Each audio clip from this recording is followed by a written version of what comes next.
cool.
Weird. We're seeing Deadpool! Oh my gosh!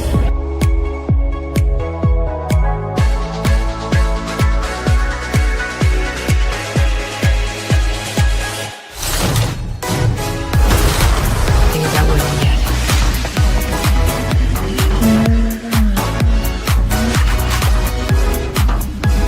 My sister has it. Yes. It's you. I know.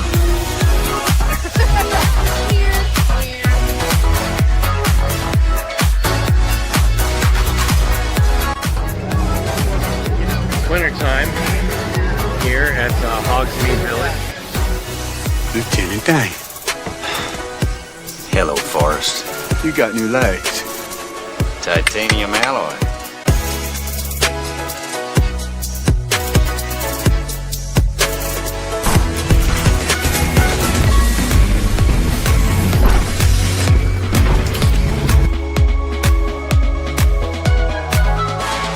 Time for my summer sizzle, cool as a cherry popsicle. No, God!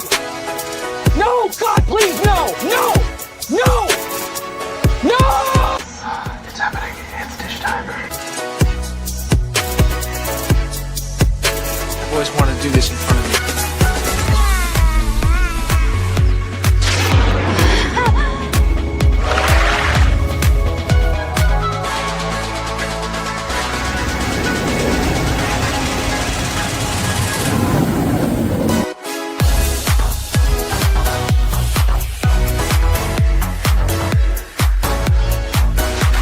Creating content that enlightens and lifts you up. Dish, sir, dish. Me at Splash Mountain. Just pepper these in here. Hello, everyone. This is Kermit the Frog reporting live from the final showing of Muppet Vision 3D.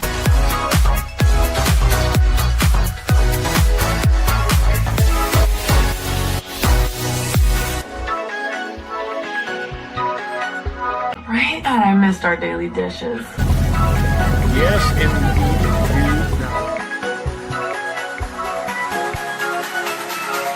You know, I really don't remember you being this opinionated.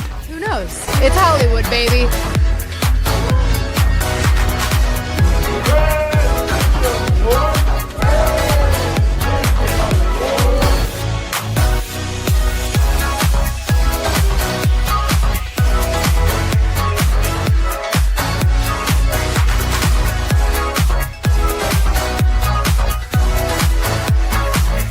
Ladies and gentlemen, it's time for the dish! Hey.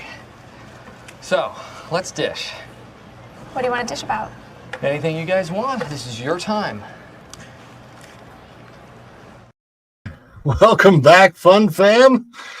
And if you're brand new to the channel, welcome in to follow the Bradley's Fun. Oh, we've got issues. What are the issues here? What are the issues? Something. Sorry. Little green screen tech issue there. Give me a second, guys. I'm going to fix this. Ugh.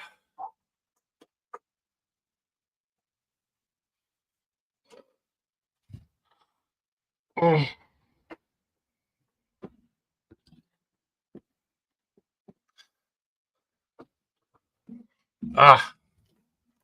Yay. I think we did it. I think we did it. I think we're fixed. Let me tell you what a crazy. This was really down to the wire that I made it in the studio for this, guys.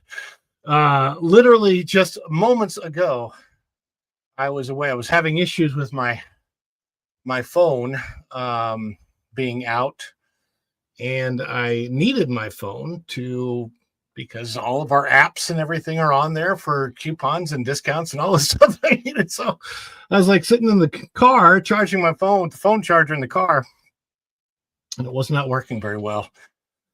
But here I am, and we did, in fact, make it. And I'm so out of breath because I've been running and carrying stuff and running around trying to get all this stuff done. And I've got friends in town. And we're doing the show, and we're here with you instead of meeting up with them. So here we are. My goodness gracious me. Anyhow, thank you guys for being here. Welcome in to Follow the Bradley's Fun. This is The Dish, the Sunday afternoon edition. And for anybody that might have raided in from T3PO, welcome in and thank you for the raid. Let me see here. Whew, hot diggity doggity do. Let me share this. Let me see here. You want to I'm gonna put a goal on it. I'm gonna make a goal of 5 super duper chats. This is the end of the month, guys. While I was out, I found a laptop that would work for those that have been following the laptop issues. We'll put this on for a couple of hours, and happy times, happy dance. We'll do the happy dance. We'll start that. Howdy, Newhouse Bruce. I'm going to say hi to everybody in the chat momentarily. And everybody, please do quick hit that like button on the way in if you haven't done so yet. Oh, what a show call. It's I don't like coming in like this last minute. But the fact of the matter is, I didn't get to do a show last week. We were preempted by the memorial of Charlie Kirk, which was everywhere. And today has been a crazy news day. There was something that happened at a church in Michigan. If you've seen the news, you know what it is. I'm not going to mention it on the show because we want everything to be good for the YouTubes. But guys, for those of you that have showed up here, I am so grateful. As you guys know, you give me the energy to be here. You help me out so much. You are the energon that makes this guy, like an Autobot, transform and roll out. This time it was rolling out of traffic to be here with you, so it was very much like an Autobot. A toast, Autobots. Boy, these are good. I needed to refuel. Energy!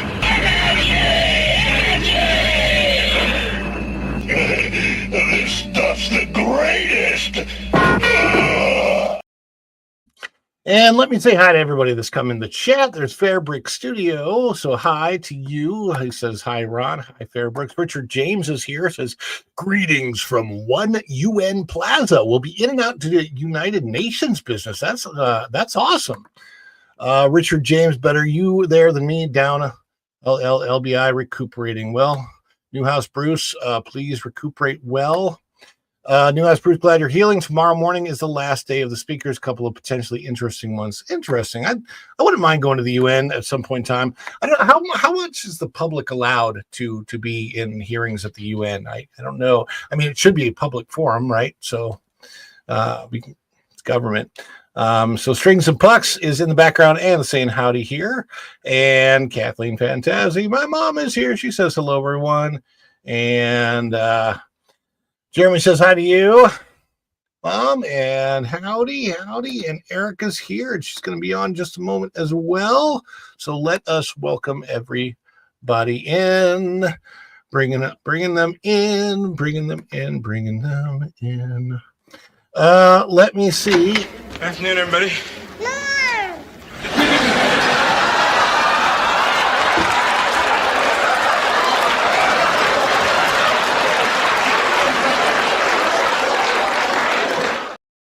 No, it's not Norm, it's Jeremy. And Hey, Ron. Oh man, what a day! What a day this has been. I had like a week of just not stuff happening. Just a stuffless week. Are you better? Are you healing? You know, it's going to be an on and off on this planet type stuff. So, you know, it's all good. You wake up and it's a gorgeous fall day. The colors are starting to come in. Oh, you don't have those on there. Yeah. So what happens in Michigan? Well, it's fun. How far are you away from this area where that incident happened? I mean, I have a friend who's about an hour north. You're 30. Yeah, it's only about a half-hour drive because it's right off the freeway. And this is the second one since June. There was one that happened 10 miles from the church that I used to work at. So this is people are just not right in the head these days. I don't know what's going on. That's why we need to follow the fun with the Bradleys. Yes, we like to follow the fun, and we like to follow it even if we have to go back in time to get it.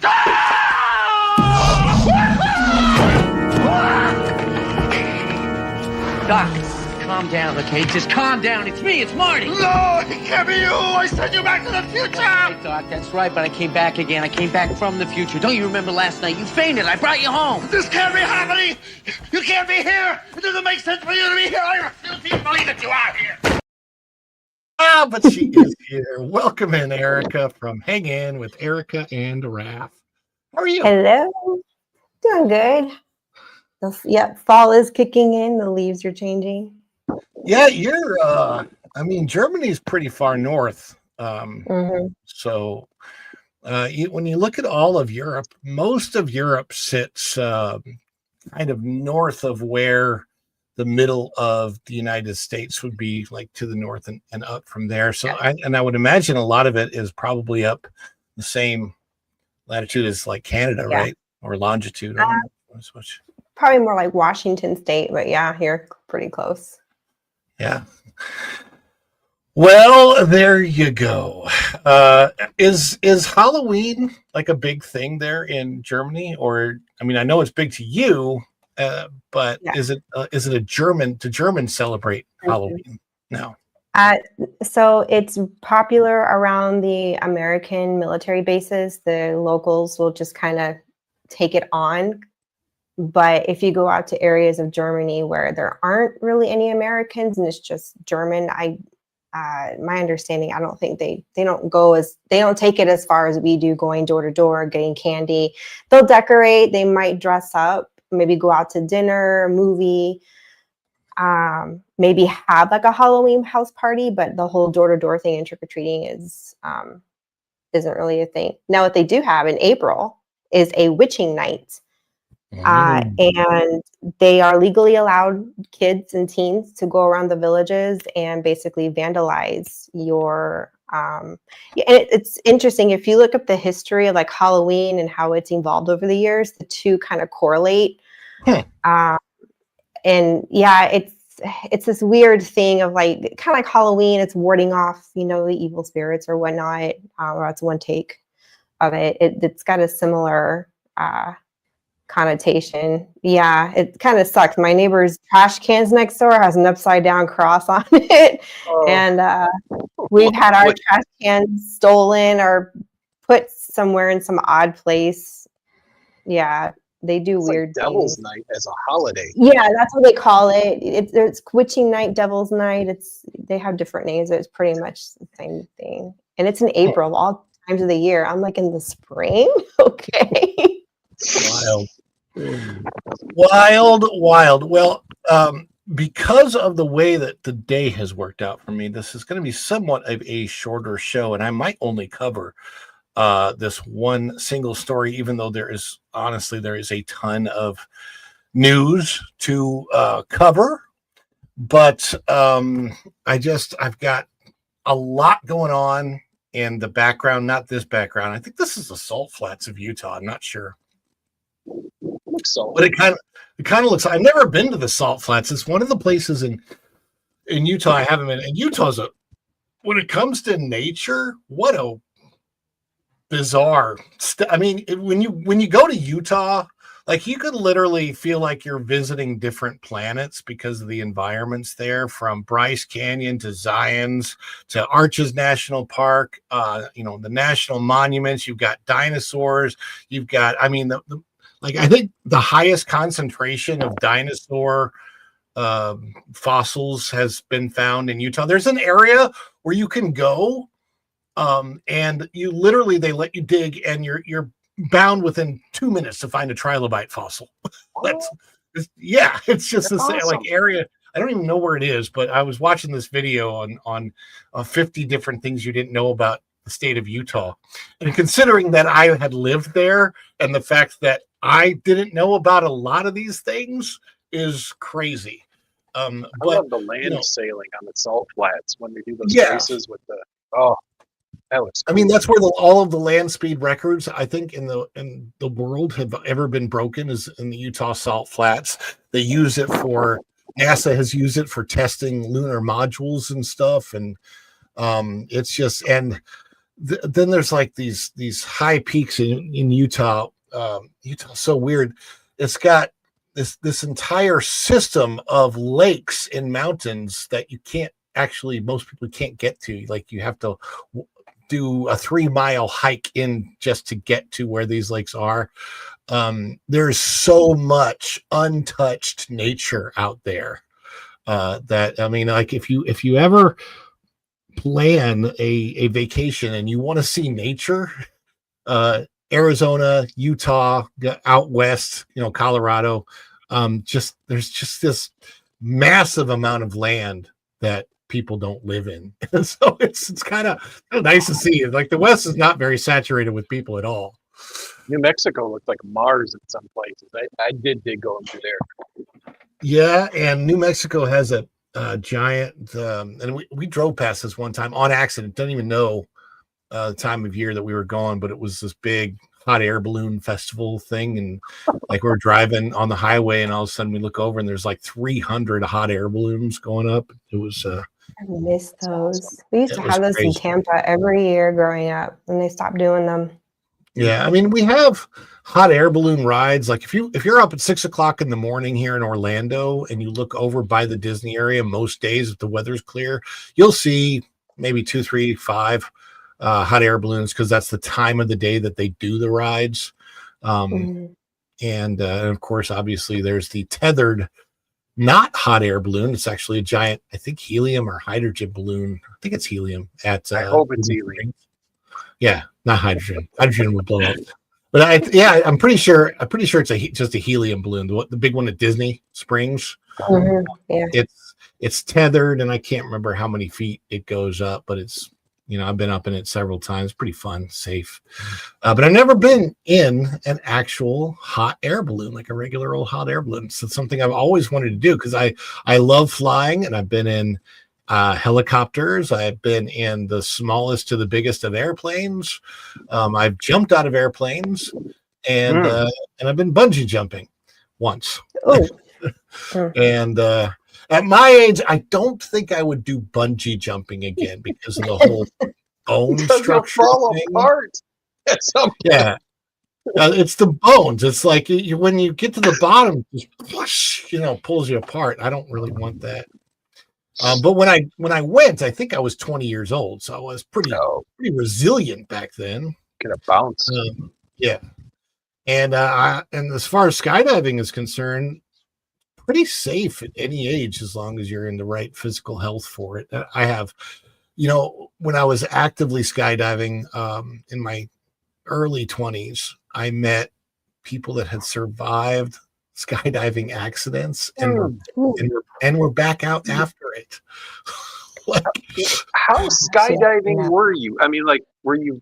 How many? I did a total of 20 jumps. So I was out at that particular airport. I want to say 3 or 4, probably 4 times to get in the jumps that I had gotten in. I really wanted to get into it at that time, and I didn't have the money to continue. It's not cheap by any means. Just the insurance eventually. Yeah, I have friends that are professional divers though. You should have been a stuntman. Well, I mean, yeah, it was a career I definitely considered. I have friends that are in the stunt business in California, but I never went out to pursue it or anything. If I would have been in California, though, I would have.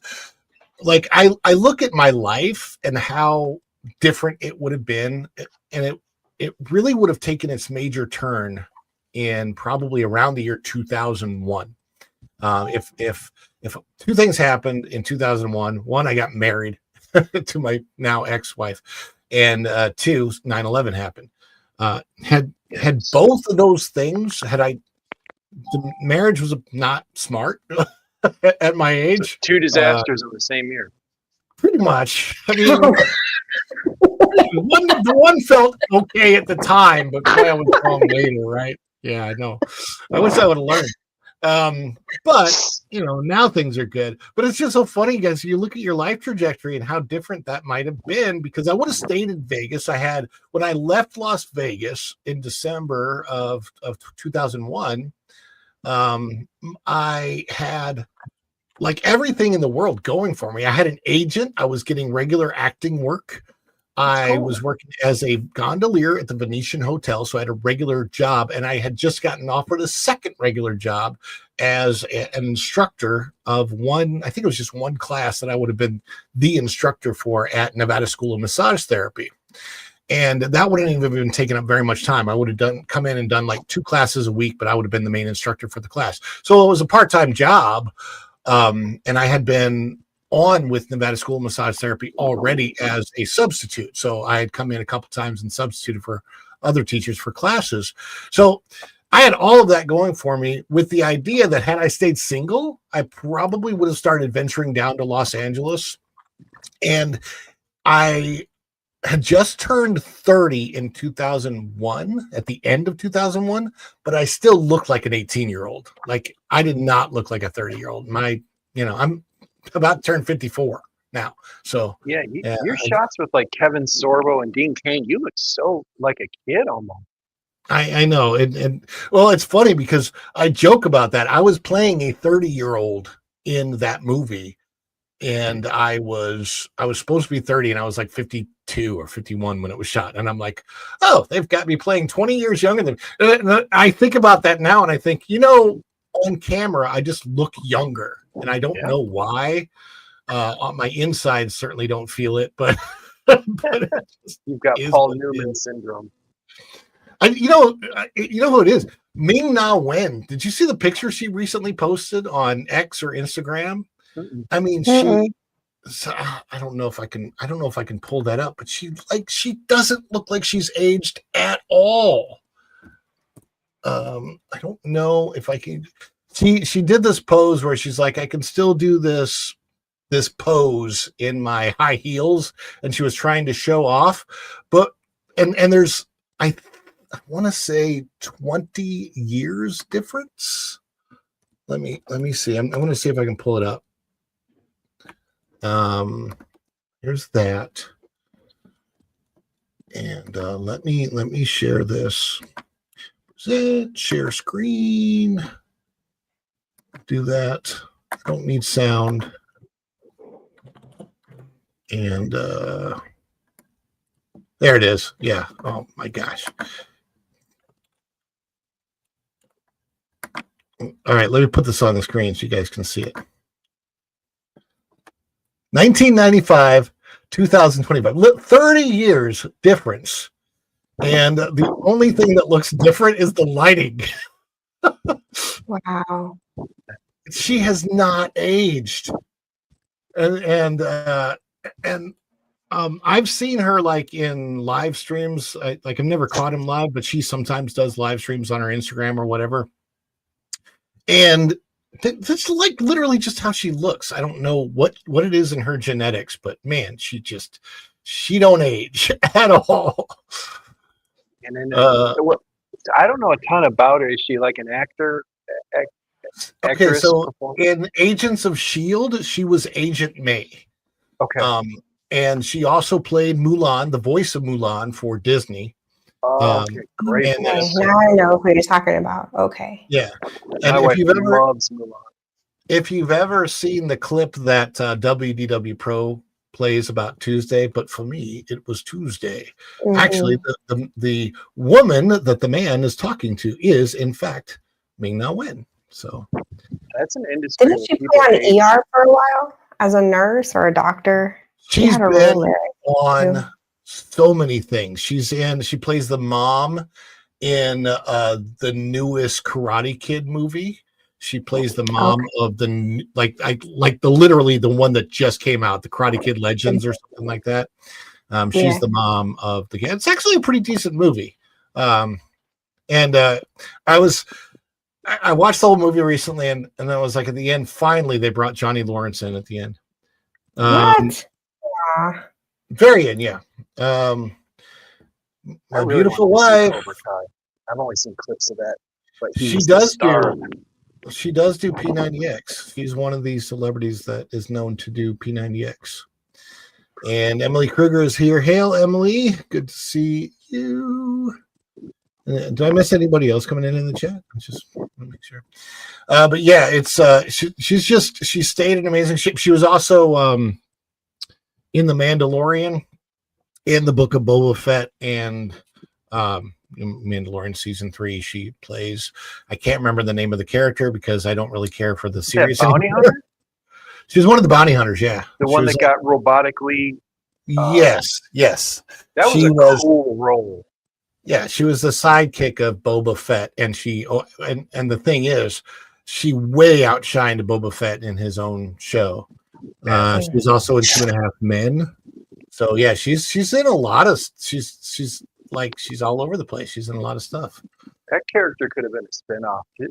That was actually a legitly good bounty hunter character. Yeah, I mean, between her and Gina Carano's characters, I mean, they have some really good female characters in Star Wars to base things off of, and somehow they chose Rey and that acolyte girl that was horrible. So it's like, oh, so bad. I don't, you sometimes wonder why you have so much really, really good talent over there at Disney, and they unfortunately seem to waste the good talent and they focus on Pedro. Gina, I don't know if you ever saw season 1 and 2. I know you saw The Mandalorian. There is a scene where Gina's character was supposed to drag Pedro's character into a cafe after he'd been hurt. Yeah. She did it. They didn't have to stop shooting. They were supposed to bring in her replacement, but she's just legit so strong. Yeah. Just grabbed the dude and ran him in. Yeah, and she's been getting back in shape lately, so she's rocking it. For everybody that's coming into the show right now, thank you so much. We're actually going to have kind of a short show, but I do want to show you something. For anybody that does lend any support to the show, whether it's a 99-cent super chat or membership, gifted membership, anything like that, we love to celebrate you all, and we want everybody to join in those celebrations using emojis in the chat. So if you're a member of the channel, you got custom emojis, and if you're not a member of the channel, dance emojis, smiley face, fireworks emojis, anything like that. what does the celebration look like? Well, it's going to look something like. Is it too much? Too much? It's the birthday! Oh, this is just the best of my scene.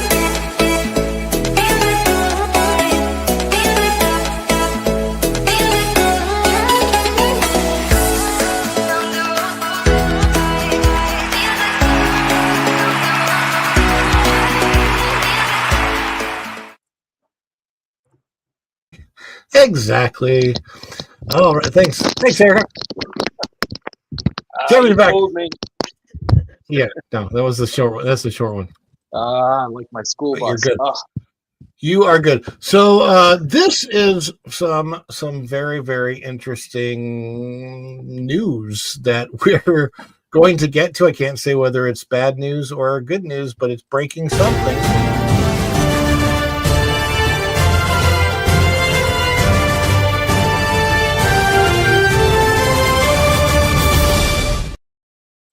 Out of that partplace.com bookmark it if you haven't bookmarked it yet. Morgan & Morgan suing Disney over Steamboat Willie public domain rights. Is Mickey Mouse for the people now? that is the question. That is an article written by yours truly. If you remember, this version of Mickey Mouse, Steamboat Willie, entered the public domain after many fights Disney had with the government. They actually got laws changed. They lobbied Congress to change laws to keep this version of Mickey Mouse. Of course, this is the first iteration of Mickey Mouse, right? I mean, everybody knows. And they still use it on, the beginning of their animated movies and such.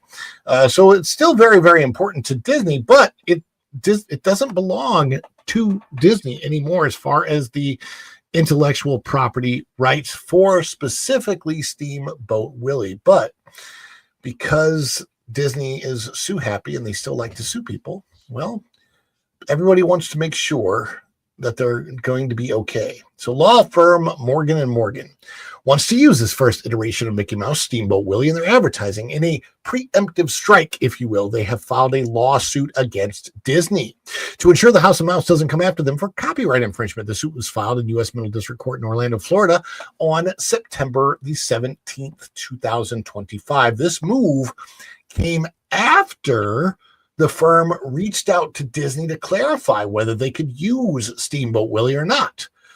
So you have to think.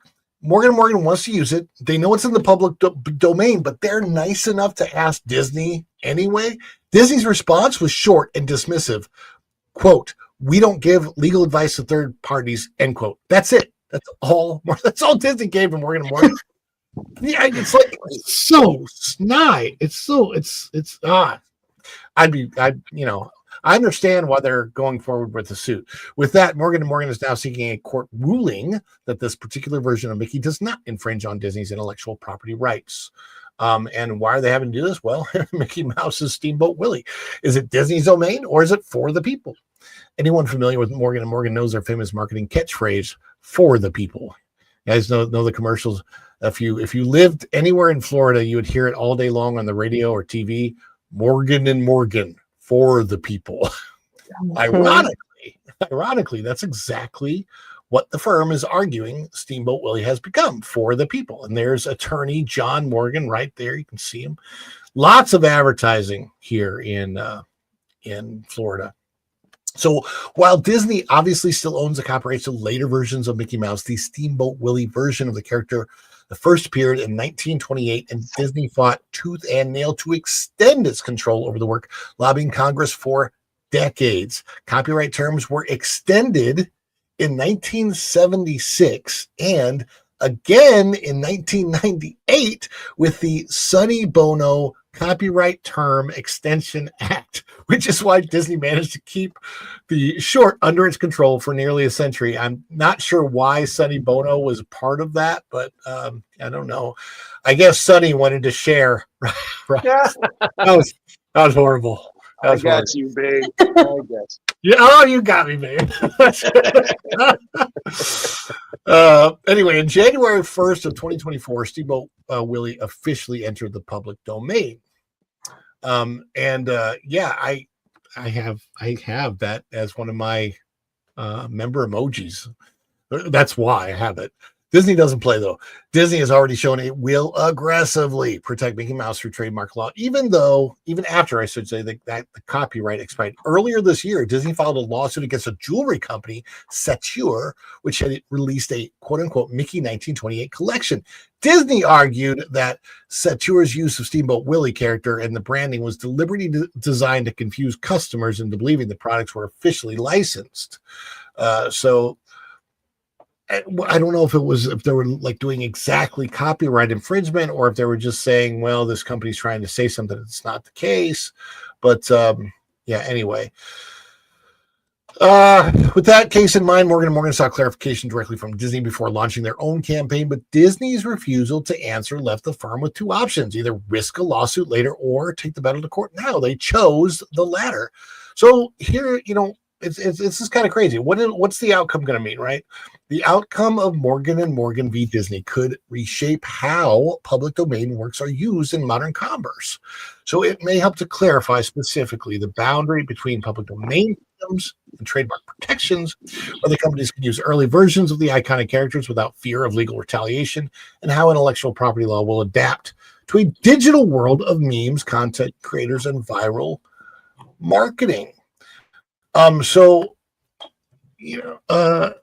and of course, 40 and Mandalorian chimes in with exactly what is the truth, but Disney isn't for the people anymore.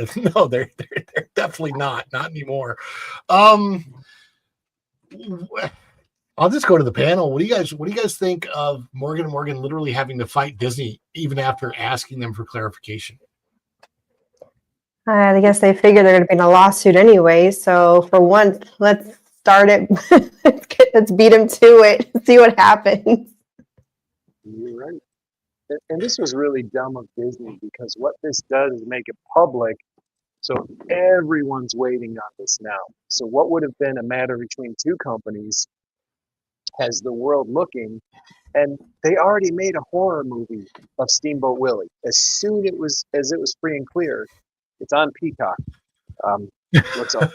But they did the Winnie the Pooh horror movie and the Steamboat Willie. It's like, how this should have been easy. If they just would have let it go, they wouldn't be waiting for the next slew of people using it now. Yeah.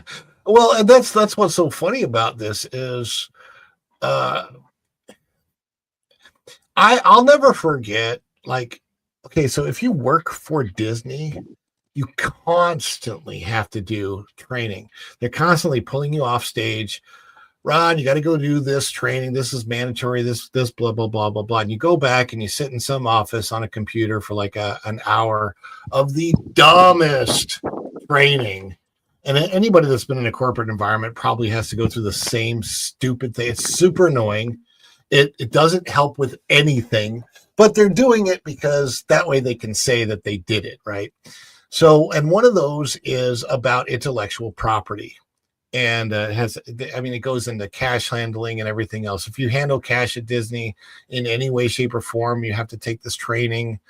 And no matter what your role is at Disney, you have to take the training because you might come across, maybe you'll walk behind a desk that has an open drawer or something. I mean, they are so ridiculously overprotective of their of what they consider to be their intellectual property, and they act like, I mean, when I worked for Disney a decade ago, I understood it, but now I don't understand it as much because the people causing the company to lose the most money are the people creating the stuff for the company that are money losers. It's no wonder they want to hold on to Steamboat Willie. What else do they have right now? Did you guys see Meet the Robinsons? Not the greatest Disney movie, but I like it. So it was supposedly based on this quote of Walt's of the keep moving forward. And they show the quote at the end. And I think of Walt, he would rear view things to get to the next thing. And how the companies just now, all they do is like litigation is like an income stream for them. All they do is try to make money off of the stuff that really he did. And Ron, to your point, I cannot name a successful IP in the last 10, 15 years, like something new that they created and was just gangbusters, but Walt never stopped creating. He just kept going. I think in the last 10 years, something new, the only thing that I can think of, and I don't know how long ago it first came out, was Moana, but I don't know if she was more than 10 years ago. Because Frozen was more than 10 years ago. That was 2013. Tangled was further back than that. And when did Moana come out? 2016. So 2016, right? So 9 years ago. And that was and I think Moana's great. And it's you know, it's a very, the songs are good. Mirabelle and Kanto, I mean, it's landed to a certain degree, and the songs are fun, but I wouldn't necessarily put it on the level of like a Cinderella, you know, like those classics that just everybody loves. Cinderella's got a I mean, you look at Encanto and Mirabelle, I mean, she's got a clever house, but she doesn't even have a castle. She's not really a princess. It's not, you know, she's in the princess brand, but she's not really a Disney princess. Moana is only a princess because Maui made fun of her being a Disney princess. He's like, no, look, you got a silly psychic. I'm forcing you to be in the Disney princess brand because, yeah. You make a great point, though. None of those side characters in Moana were really like that. It's not like the mice from Cinderella where everyone wanted a Gus, you know, stuffed animals. No, Hey Hey's kind of funny, but I mean, it's Hey Hey's funny as a gag, not really anything else. It's like the new movie, you know, Star Wars, the Mandalorian Grogu movie that's coming out, right? That's now Mandalorian, like generally speaking, the Mandalorian culture and all that was created by George Lucas, Dave Filoni, all them pre-Disney, right? Pre-Disney. Yeah. The Mandalorian itself is under, you know, Disney, but also it was really funny to watch Jon Favreau create a great character and Kathleen Kennedy ruin the great character all within the span of 5 years. Like there's so many different great ways that they could go. And you look at the movie, the movie I believe is directed by Jon Favreau, but the problem with Grogu, Baby Yoda, first of all, nobody wants to call him Grogu. They want him to be called Baby Yoda. The second problem is everybody has the Baby Yoda toy that was going to get the Baby Yoda toy. And now in the scenes of the movie trailer, Baby Yoda looks more like the toy than a real creature. So it only feels like they're selling toys. Jeremy's got some tech issues going on. Asha. This is really funny, and my wife can verify. I don't know if she's listening right now or not, but nobody wants Disney Wish merchandise. Nobody. Like my my wife has Macari and Jeremy, come back if you can. My wife has Macari and Poshmark and eBay and you know, she does a lot of reselling, and I think Jeremy's back. Yay! I got kicked off. Unbelievable. Oh, that's all good. But we were just saying that James all day had said Asha isn't a princess, but they keep pushing it. And I was saying that my wife has all these resale sites. She sells Disney merchandise. Nobody wants Asha. Nobody wants Wish. She can't get rid of the stuff. She has one thing, I think, of an Asha set, and she can't get rid of it. Nobody wants Asha. Nobody cares. That movie. I forgot they made it. Well, they're not. they're not familiar with the character because hardly anybody went to go see it, and I haven't even seen the movie. So I mean, you're not missing anything. I can tell you that. The thing about Wish, before, correct me if I'm wrong, okay, but before Temu, did Temu evolve from what was called Wish? Like, wasn't there an Aladdin version of it too? Like Wish, Alibaba. Yes, that's it. So these were all like discount sales sites, right?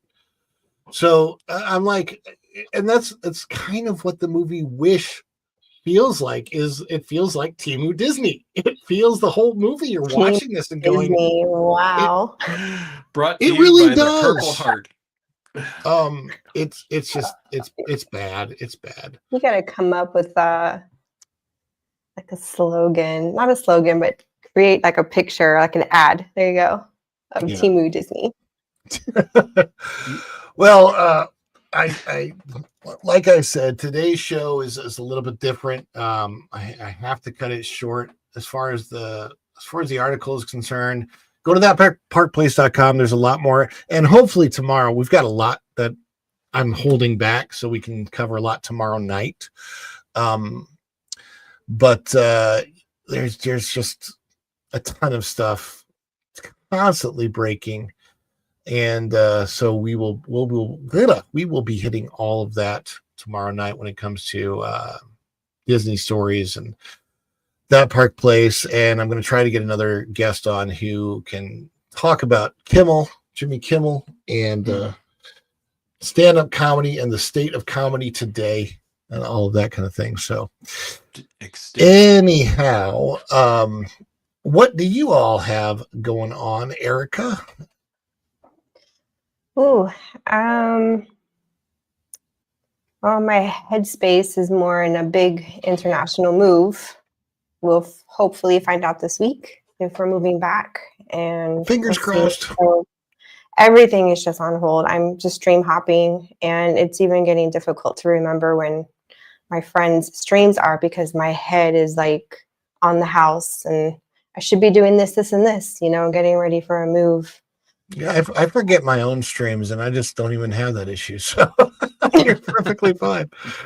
So on top of it, and I'm like all in, and I'm just mentally so distracted with this impending massive event about to take place that I cannot even begin to tell you guys how mentally draining it is moving internationally. I'll be vlogging about it. I will be creating shorts and vlogs of our journey, and you will probably see me cry and go into anxiety panic attacks. Well, that will be different, and I wish you the best and hope that you're not crying all the time. Jeremy, what you got going on over there at Strings and Pucks? Absolutely. So Sundays and Tuesdays are when I put up my new songs, my new acoustic vocal stuff, and that's been a lot of fun. I just have enjoyed being able to play again. And on the hockey side of things, hockey season is back. I write for a hockey website, and that's been starting to go crazy again. So, I just get to enjoy hockey and guitar. That's pretty great. Get the puck out of here. Yeah, I will. Baby, I saw that you chimed in. We were talking about Asha and Wish. My beautiful wife, she's in there in the chat, and I hope that she can hear me right now. In the chat, can you let people know seriously that you verify you cannot sell anything from the movie Wish or Asha stuff? I don't know if you can write that in there or not before we leave, but anyhow, CVS can sell it. It's still on clearance. Well, I need to get to my local Ollie's now that I know where Ollie's is and check out everything that they have. But we will be back. It's loaded. I will be back on. Obviously, I'm writing a lot for That Park Place lately, so go there to check out my articles and everything that's on thatparkplace.com. Bookmark it if you haven't done so yet. We've got a couple things leading up to the end of the year, and I'm working on some videos as well. And tomorrow night, we have the Monday night edition of The Dish that will go the full 2 hours from 8 to 10 p.m., leading into the WDW Pro Show. And hopefully, this coming Wednesday night, we will also do a The Dish show. It'll be, the 1st of October, right? Yeah, this coming Wednesday is the 1st of October. So having a show the first. Yeah. And my workout changes tomorrow. So, I mean, well, I should change. I'm still on the same program, but what I was doing up until this point was like prepping my body to get ready to actually be able to do some of the stuff. So 8 weeks ago, when I started off lifting nothing heavier than 10-pound weights. And now, my dumbbells, some of the moves have moved up to 30-pound dumbbells. So now that I've gotten my body conditioned enough to get into condition, I can condition myself for more conditioning. Should be a hair commercial. Ron's conditioner. Look, doesn't look all that conditioned actually. I've got a question, dude. Are you like 6'3", 6'4"? 6'2.5", 6'3", somewhere in there. Okay, because you look eye to eye with Sorbo and Kane. Those are not small dudes. No, I'm taller than Kane. Sorbo's kid is definitely taller than me, but he's taller than Sorbo. And Kevin and I are about the same height, but Kevin is a skinny dude. So yeah, awesome. I'm about the same height as Harrison Ford, which I say because I've stood next to Harrison Ford's wax statue, which I'm assuming is fairly accurate at Madame Tussauds. That's awesome. And yeah, I'm probably tall enough to fit into a Goofy costume at Disney, even though they deny that those are costumes. It's my friend. I'm friends with Goofy. Oh gosh. But anyhow, I want to thank everybody that showed up today for the show. It was I appreciate you guys being here. And we will have there's a lot going on in the background here in Orlando, things I can't really talk about. But a lot of good things are coming up. Let's just say for not just for this channel of All the Bradley's Fun, but everything on the WDW Pro channel, obviously Strings and Pucks and Hang with Erica, Raph, and on all of our friends at That Park Place, T3PO and Nolan and Lauren and everybody that we're associated with.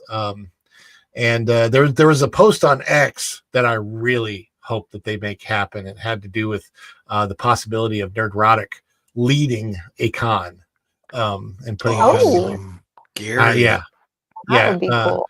Like a whole it would be an amazing thing. It had to do with Chris Gore and Gary from Nerdrotic, and I can see like it would be an amazing con if all of the people that are kind of in our space in YouTube ended up at one big giant con together. Chris Gore's from my neck of the woods. Yeah. Very, very cool. Very cool. Not Al Gore though, right? No, not the guy who invented the internet, just the guy who uses it. So this is kind of strange. Here's my weird thing about Al Gore, and I'll leave it with this because it's just a funny thing that I'm just putting out. So I saw Al Gore in person one time. This was 1992, pre the 1992 Clinton Gore election when they won, and Al Gore was stumping for Clinton. At the time, he'd already been selected by Bill as the potential vice president. It was in Northwest Plaza in St. Louis, Missouri. Oddly enough, it was in the same place at the same time, and I don't know if maybe there was an event going on that I stumbled into or whatever, and Al Gore was speaking at one end. His crowd wasn't very big. There were like 75, 60, 50, 75 people listening to Al Gore. It wasn't well known at the time anyway, and it was just the stump for Bill to become president. And at the same time, I also met, and I can't remember the guy's name. Maybe in the chat somebody knows the guy that played the original. I can't even think of the character's name on Addams Family. Gomez Addams. Oh yeah, Sean's dad. John Aston. Yeah, was it John Aston? Yep. Okay, so I met John Aston, and he was really nice. I got his autograph and talked to him for a minute. Super nice guy. And I saw Al Gore. Years and years later, I was working with Kelly Cash in Joseph and the Amazing Technicolor Dreamcoat. We became really good friends. We're still really good friends to this day. As a matter of fact, I want to see if I can get her on the show at some point in time. She was Miss America 1987, and she was Miss Tennessee before that. Of course, Al Gore, senator from Tennessee. So Kelly, before one of the shows, comes up to me and she goes, "Ron, you got to hear this. This is hilarious." And she played a voicemail that she got from Al. And it was the funniest thing. "Hello, Kelly. This is Al Gore. There's a couple of things that I would like to reach out to you about.